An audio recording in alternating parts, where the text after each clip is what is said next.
Bonsoir à tous, bienvenue dans votre journal. Dans l'actualité de ce 21 avril, un véritable drame au nord de Tours. Une grand-mère a abattu sa petite fille de 6 mois de 6 coups de couteau.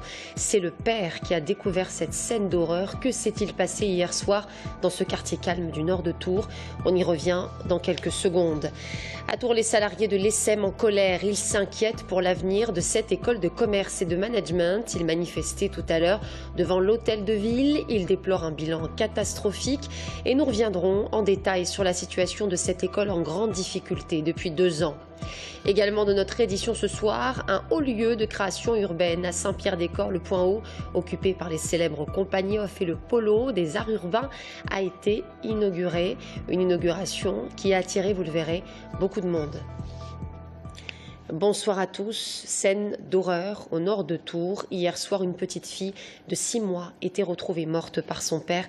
Elle aurait succombé à 6 coups de couteau portés par sa grand-mère maternelle qui a reconnu être l'auteur de ce meurtre quelques heures après le drame. Le récit d'Audrey Champigny. C'est dans cette résidence d'un quartier calme de Tours Nord que le terrible drame s'est déroulé hier, en toute fin d'après-midi. Il est aux alentours de 19 h quand un père rentrant à son domicile découvre une scène d'horreur. Sa petite fille de 6 mois, J, sans vie, lardée de nombreux coups de couteau.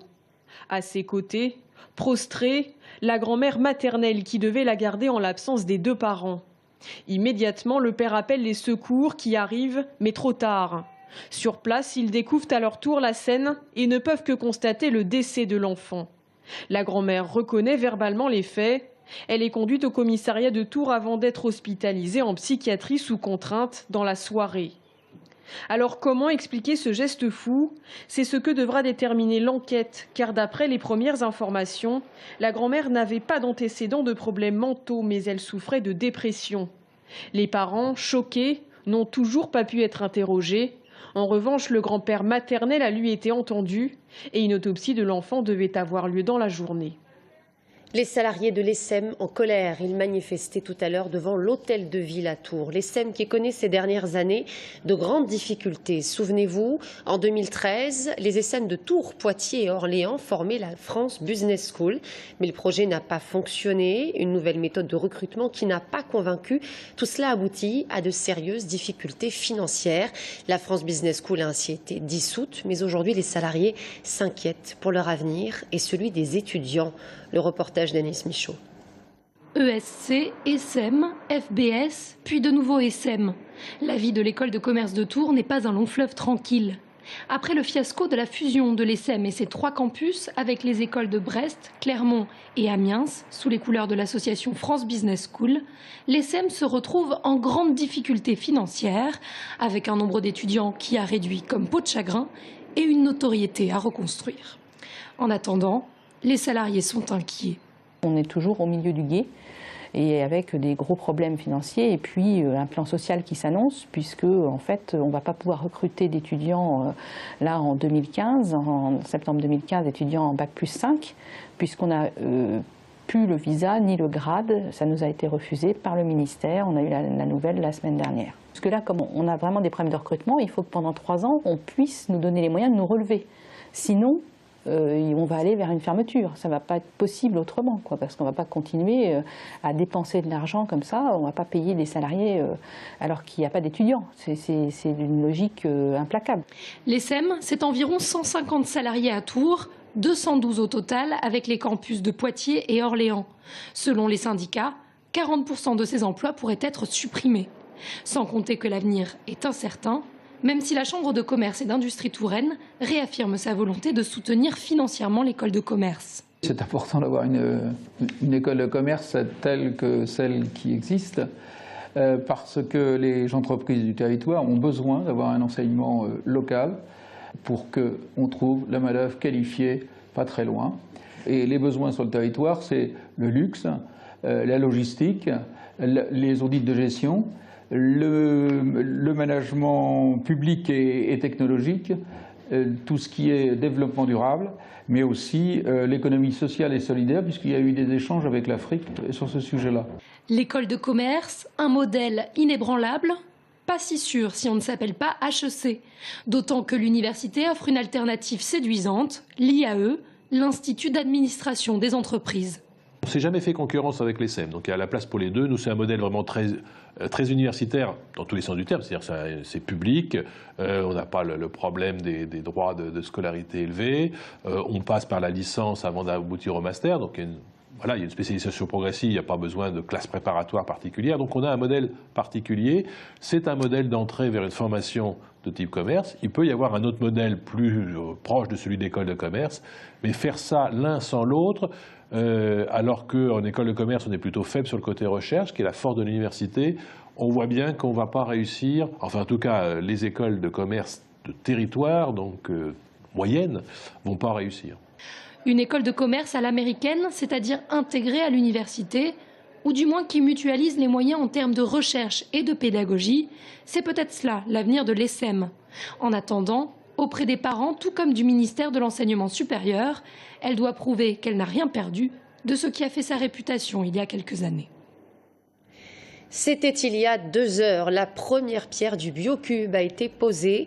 Le Biocube, ce tout premier bâtiment construit sur le site des anciennes casernes Chauveau, enseignement, recherche sur les biomédicaments et bioactifs cosmétiques. Le Biocube accueillera 1200 étudiants sur 10 ans en formation initiale, ainsi que 4200 étudiants en apprentissage. Il y aura également 160 chambres pour héberger les apprentis sur place. La biotechnologie, un enjeu mondial. Projet totalement novateur basé sur les biomédicaments et les bioactifs cosmétiques, les médicaments de demain et les cosmétiques de demain. Donc ce projet est évidemment très important ici puisqu'il va permettre à la fois de la recherche et développement dans ces deux grands domaines, mais aussi porter des formations nouvelles pour pouvoir permettre aux industriels demain de produire ce qui sera issu de la recherche fondamentale et académique. Politique a joué les tours la fin du feuilleton des élections municipales. Le Conseil d'État a en effet validé l'élection de Frédéric Ogis, l'actuel maire UMP de la ville d'un peu plus de 37 000 habitants. Souvenez-vous, le tribunal avait été saisi par 4 électeurs qui contestaient la validité du scrutin en raison du fameux tract de l'entre-deux-tours qui accusait la municipalité socialiste précédente de vouloir imposer la théorie du genre dans les écoles. Le service du tram interrompu dès dimanche et ce pendant 3 jours. La LAC, la ligne aérienne de contact qui permet l'alimentation électrique du tramway, doit être, comme chaque année, inspectée pour des raisons de sécurité. Ancrage en façade, poteaux, haubans, un entretien nécessaire qui sera réalisé à partir de dimanche dès 21 h. Le Centre Val-de-Loire et les Pays de la Loire tentent de conjuguer leurs atouts. Les deux présidents, François Bonneau et Jacques Oxiette, se sont rencontrés pour mettre en place et poursuivre des partenariats interrégionaux, tourisme, ferroviaire, patrimoine, économie, mais également leur présence à Bruxelles. Florent Carrière. La Loire UNESCO, la Loire à vélo, la promotion des grands sites touristiques, le PNR Loire-Anjou-Touraine ou encore les TER, des marqueurs anciens de la coopération entre les deux régions Centre-Val de Loire et Pays de la Loire. Une coopération interrégionale qui marque un nouveau pas en se développant notamment dans le domaine de l'économie. Nous avons aujourd'hui dans les pôles de compétitivité implantés en région, je prendrai le pôle de compétitivité S2E2, nous avons un tiers des adhérents qui viennent de la région Pays de la Loire et nous avons dans l'autre sens des entreprises de notre région qui travaillent en étroite relation avec les pôles de compétitivité qui sont implantés de l'autre côté. Ainsi, ce sont de nouvelles perspectives de financement de projets recherche et développement pour les entreprises ligériennes. Coopération également dans le domaine de la viticulture ou dans le domaine de la coopération décentralisée avec l'Inde. Les deux régions annoncent également une présence commune à Bruxelles, mêmes locaux, même personnel pour défendre les intérêts régionaux. Exit alors le débat autour du périmètre des régions. Ce qui compte, ce sont les projets, ce sont l'action. Et ce que nous avons acté, c'est que l'on formalise tout cela dans une stratégie interrégionale portée par cette très belle marque Val-de-Loire. Par conséquent, nous avons pris un peu d'avance par rapport au débat administratif pour savoir où se trouve le rectorat, où est la capitale. Ces problèmes-là sont réglés. Après l'échec d'une union entre les deux régions du Val-de-Loire, la coopération interrégionale est donc vantée. Une coopération qui s'illustre autour de la marque Val-de-Loire. Indre-et-Loire, dont le site internet doit prochainement voir le jour. Un nouveau nom, une nouvelle signature pour parler du département de l'Indre-et-Loire. Touraine, tout simplement. Jean-Yves Couteau, le président UDI du conseil départemental, souhaite ainsi apporter une petite touche plus personnelle au traditionnel logo du département pour valoriser le territoire Touraine et les Tourangeaux. Mais la Touraine représente-t-elle l'ensemble des cantons qui forment le département? En fait, ce changement est-il légitime? Nous sommes allés lui poser la question. C'est le nom de l'Indre-et-Loire, le nom légal du département où il y a Tours, où il y a l'agglomération, où il y a tout ce potentiel. Eh bien, c'était l'ancienne province de Touraine qui se résume maintenant, de par la volonté du législateur, à l'Indre-et-Loire. Qu'on a voulu reprendre, qui était dans l'ancien logo d'ailleurs, le mot Touraine comme signifiant du département, identifiant en matière de communication. Mais bien entendu, le nom légal reste et demeure Conseil départemental d'Indre-et-Loire. Propos recueillis par Thomas Blanc. Un haut lieu de création urbaine à Saint-Pierre-des-Corps. Il y avait du monde, beaucoup de monde, pour inaugurer le point haut, occupé par les célèbres compagnies off, et le pôle des arts urbains. Répétitions publiques, expos, conférences. Le point haut se veut ouvert et accessible au plus grand. Romain Delville. Le point haut, lieu de création urbaine, accueille la compagnie off et le pôle, le pôle des arts urbains. Il est géré par une association dont le président est reconnaissable entre tous. Dans la foule, habillé comme un jeune marié, la rose rouge en pochette, c'est lui. Et ce point haut, c'est 2700 m² de la halle. L'association compte bien en faire profiter d'autres artistes urbains. On met à disposition des ateliers de serrurerie, de menuiserie, des ateliers de costumerie et aussi des locaux pour réfléchir, pour monter les spectacles. Pour le pôle des arts urbains, né ici en 2007, les nouvelles potentialités du site seront l'occasion d'ouvrir les portes à de nouvelles manières de voir la ville, le territoire.